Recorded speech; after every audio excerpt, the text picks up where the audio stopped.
പ്രത്യേക കഴിവുകളുള്ള കുട്ടികൾ നാടിന്റെ പൊതുമുതലാണെന്നും അവരെ സംരക്ഷിക്കേണ്ട ഉത്തരവാദിത്തം ശേഷിയുള്ളവർ ചുമതല എന്നോണം ഏറ്റെടുക്കണമെന്നും kidney foundation chairman father Davis Chiramel അഭിപ്രായപ്പെട്ടു. കോതമംഗലം സാന്ത്വനം സ്പെഷ്യൽ സ്കൂളിൽ പ്രവൃത്തി പരിചയ വിഭാഗം ഉദ്ഘാടനം ചെയ്ത് സംസാരിക്കുകയായിരുന്നു അദ്ദേഹം.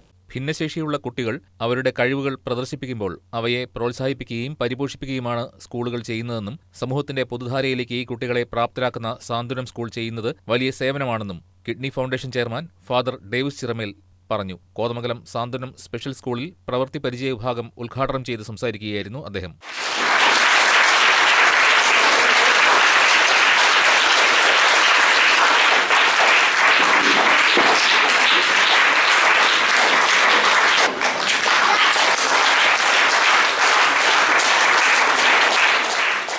അവർക്ക് ദൈവമാണെന്ന് അറിയില്ല, പക്ഷെ അവർക്കറിയാം ആ കണ്ണുകളില് അവർ കാണും അവരുടെ ജീവിതം.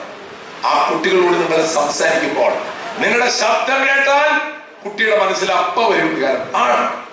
വെറുതെ ഓടിട്ടോ നിങ്ങള് വേറെ ഏത് ശബ്ദങ്ങൾ കേട്ടാലും ആ കുട്ടികളെ ശുശ്രൂഷിക്കുന്ന ടീച്ചേഴ്സിന്റെ ശബ്ദം കേട്ടാൽ അവൻ അപ്പോ അല്ലെങ്കിൽ അവൾ അപ്പോ അത് ക്യാച്ച് ചെയ്യും. പ്രിയമുള്ളവരെ, ദൈവത്തിന്റെ സ്വന്തം മക്കളാണ് നിങ്ങളുടെ കയ്യിലേക്ക് ദൈവം തന്നിട്ടുള്ളത്. പ്രശംസനീയമായ ഈ കാരുണ്യ പ്രവൃത്തിയിൽ കിഡ്നി ഫൗണ്ടേഷൻ എന്നും ഒപ്പം ഉണ്ടാകുമെന്ന് അദ്ദേഹം ഉറപ്പു നൽകി.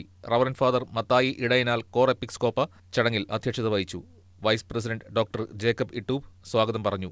Ward councillor Raji Joby, foundation സാരഥി Rajan Thomas, father Mathew Thomas, father Binoy Varghese, Paul Karukappallil, Mathew Varghese, PV Behanan, Taj നിസാമജീദ് തുടങ്ങിയവർ ആശംസകൾ നേർന്നു. തുടർന്ന് കുട്ടികൾ അവതരിപ്പിച്ച കലാപരിപാടികളും അരങ്ങേറി. News desk KCV news.